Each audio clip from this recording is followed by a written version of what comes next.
अस्सलाम वालेकुम। अच्छा, तो हमारी बात चल रही थी फार्माकोलॉजी पर। इससे पहले मैंने इंट्रोडक्शन ऑफ फार्माकोलॉजी अपलोड कर दिया था कि फार्माकोलॉजी क्या होता है, इसको क्यों पढ़ते हैं, इसके और इसके बाद कौन कौन से इसके दो मेन टाइप्स हैं। इसके जो दो मेन टाइप्स हैं, एक है फार्माकोडायनामिक्स, एक है फार्माकोकाइनेटिक्स। फार्माकोडायनामिक्स क्या होता है, फार्माकोकाइनेटिक्स क्या होता है, आज हमारा यही डिस्कशन होगा। अच्छा, ये जो फार्माकोडायनामिक्स है तो इसका मतलब है, पहले भी बताया था, इसकी अगर मेन डेफिनेशन की बात करें तो हम कहेंगे कि what what what does drug to the body. ठीक है, what does drug what does drug do with body, यानी जो ड्रग है ये क्या करता है बॉडी के साथ, तो इसको हम बोलते हैं फार्माकोडायनामिक्स। अच्छा, फार्माकोडायनामिक्स का मतलब ये है, देखिए ना, एक है फार्माकोकाइनेटिक, क्या है डायनामिक। ड्रग पहले आता है ना, ड्रग ड्रग डायनामिक से याद करना, आपको समझ आ जाएगा। What does drug to the body, मतलब जो ड्रग है बॉडी के साथ क्या करता है, इसमें यही होता है फार्माकोडायनामिक।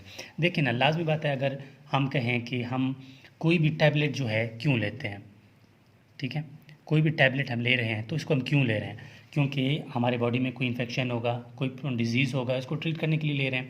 हाँ, तो यही बात है ना कि जो ड्रग है वो बॉडी के अंदर जाएगा तो उसी जो डिज़ीज़ होगा तो उसको ठीक करेगा। ठीक है, वही तो हम कह रहे हैं ना कि ड्रग आके क्या काम करेगा बॉडी के साथ। ठीक है, ड्रग हम क्यों कोई टैबलेट हम क्यों ले रहे हैं, बिकॉज, ठीक है, because we want to treat disease, because we want to treat the disease। लाजमी बात है, क्योंकि हम ड्रग ले रहे हैं, वो ड्रग बॉडी के साथ क्या करेगा, तो इसी का नाम फार्माकोडायनामिक है। इसीलिए तो हम टैबलेट ले रहे हैं ना, कि ये टैबलेट अंदर जाएगा, कुछ इफ़ेक्ट करेगा बॉडी के साथ और हम ठीक हो जाएंगे उसी बीमारी से, इसलिए ठीक है, इसका नाम फार्माकोडायनामिक है। अब जो टैबलेट हमने लिया, वो टैबलेट आके क्या करेगा, ठीक तो करेगा डिजीज़ को, लेकिन बाज़ औक़ात वो दो इफ़ेक्ट करता है, वो करता ही दो इफ़ेक्ट है, या तो डिज़ायरेबल इफ़ेक्ट करता है या फिर अनडिज़ायरेबल इफ़ेक्ट करता है। वो टैबलेट जो हमने लिया या तो डिज़ायरेबल इफ़ेक्ट करता है, ठीक है, या फिर अनडिज़ायरेबल इफ़ेक्ट करता है।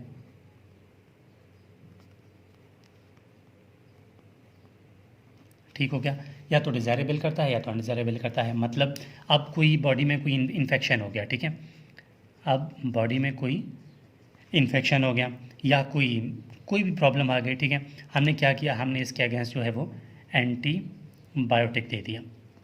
ठीक है, एंटीबायोटिक दे दिया, ये एंटीबायोटिक क्या करेगा, जाके बॉडी में इन्फेक्शन को ठीक करेगा, क्योंकि इन्फेक्शन किसकी वजह से होता है, बैक्टीरिया की वजह से होता है। ठीक है, बैक्टीरिया से की वजह से होता है। अब ये एंटीबायोटिक जाके क्या करेगा कि जो बैक्टीरिया है, बैक्टीरिया के बाहर सेल वॉल लगा होता है, ठीक है, ये इसका जो आरएनए है, ठीक है, अब क्या होता है, इसका डीएनए है, सॉरी, ये इसका डीएनए है, ये इसका सेल वॉल है, इसका सेल मेम्ब्रेन है। अब एंटीबायोटिक क्या करेगा, पहले आएगा, इस सेल वॉल को तोड़ देगा और सेल वॉल को तोड़ने के बाद ये जो है इसका प्लाज्मा मेम्ब्रेन टूट जाएगा और ये जो बैक्टीरिया है वो मर जाएगा, बैक्टीरिया की डेथ होगी। तो इस ड्रग ने क्या किया, डिज़ायरेबल इफ़ेक्ट किया। अब कोई भी ऐसा ड्रग है, हम वो ड्रग लेते हैं, या इसी एंटीबायोटिक के एग्जांपल ले लें, जब हम वो ड्रग खाते हैं या टैबलेट खाते हैं तो उसके बाद क्या होता है कि वॉमिटिंग होती है। ठीक है, वॉमिटिंग होती है या फिर नौजिया होता है। ठीक है, नौजिया यानी दिल ख़राब होता है, या फिर कोई भी टॉक्सिक इफ़ेक्ट हो जाता है। ठीक है, कोई भी टॉक्सिक इफ़ेक्ट हो जाता है तो वो इस ड्रग के अनडिज़ायरेबल इफ़ेक्ट हैं। तो ये भी हम फार्माकोडायनामिक में पढ़ते हैं कि हमने ड्रग लिया, ड्रग बॉडी के साथ क्या करता है, या तो डिज़ायरेबल इफ़ेक्ट करता है या फिर अनडिज़ायरेबल इफ़ेक्ट करता है। तो ये हो गई बात फार्माकोडायनामिक की टोटल कॉन्सेप्ट के साथ। अब जो बात है फार्माकोकाइनेटिक की बात करेंगे कि फार्माकोकाइनेटिक क्या करता है।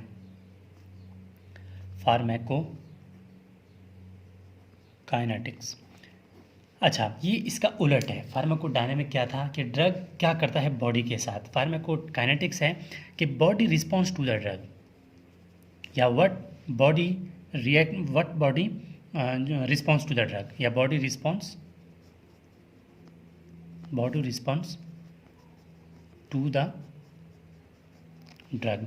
यानी अब हमने कोई ड्रग लिया, उसके साथ बॉडी क्या रिस्पॉन्स करता है उसको देखेंगे हम फार्माकोकाइनेटिक्स में।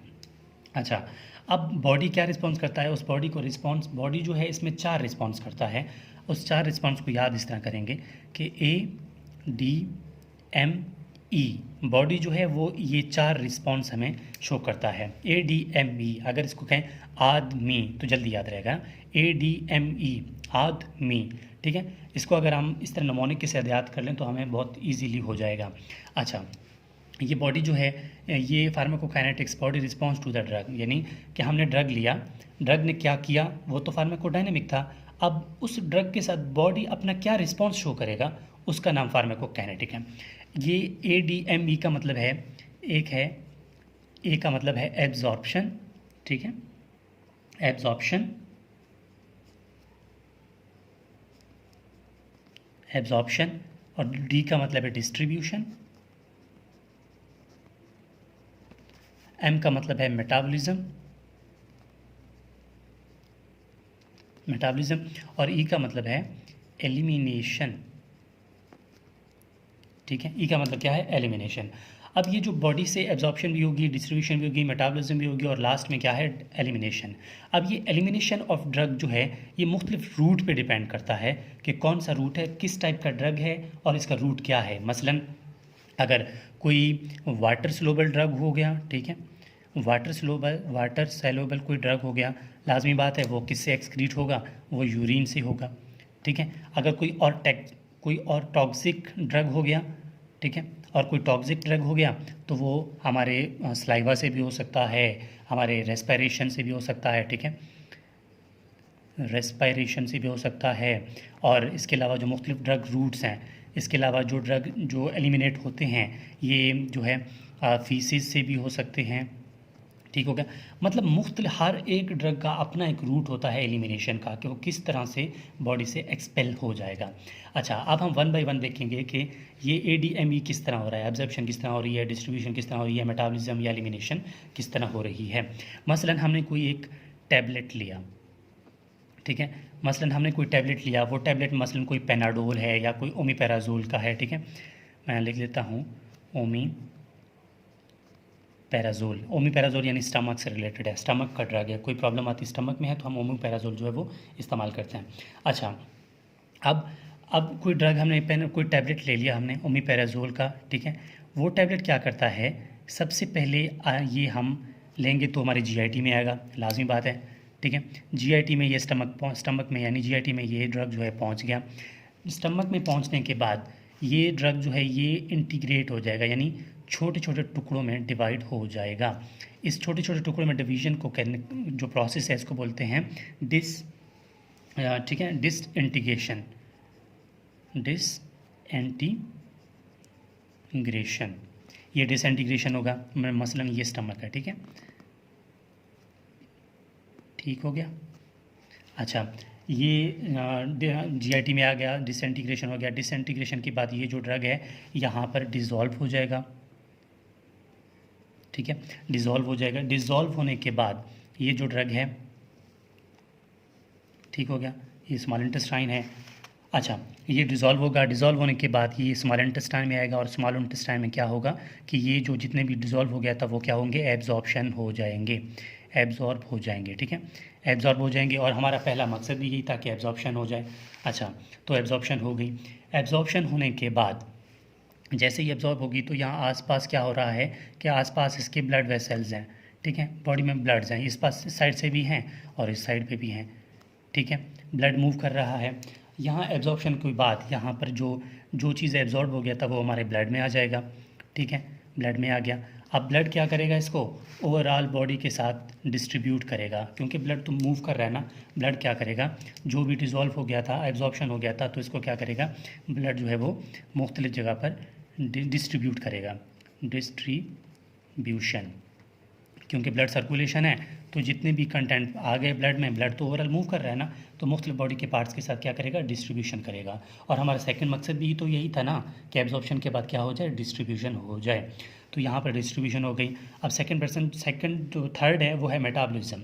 अब जिस तरह ये ब्लड में ये एब्जॉर्प्शन के बाद डिस्ट्रीब्यूशन हुई थी, डिस्ट्रीब्यूशन के बाद अब ब्लड में जो भी कंटेंट मौजूद है टैबलेट का जो हमने शुरू में लिया था, यहाँ पर लाजिम बात है इस ब्लड से ब्लड वेसल से ये कहाँ पर आएंगे, हमारे लिवर में भी तो आएंगे ना, क्योंकि ओवरऑल डिस्ट्रीब्यूशन हो रही है। लिवर में जैसे ही आएंगे, ठीक है, ये लिवर है, ये इसका 2 लोब हैं इसके, ये क्या है, लिवर। ठीक हो गया।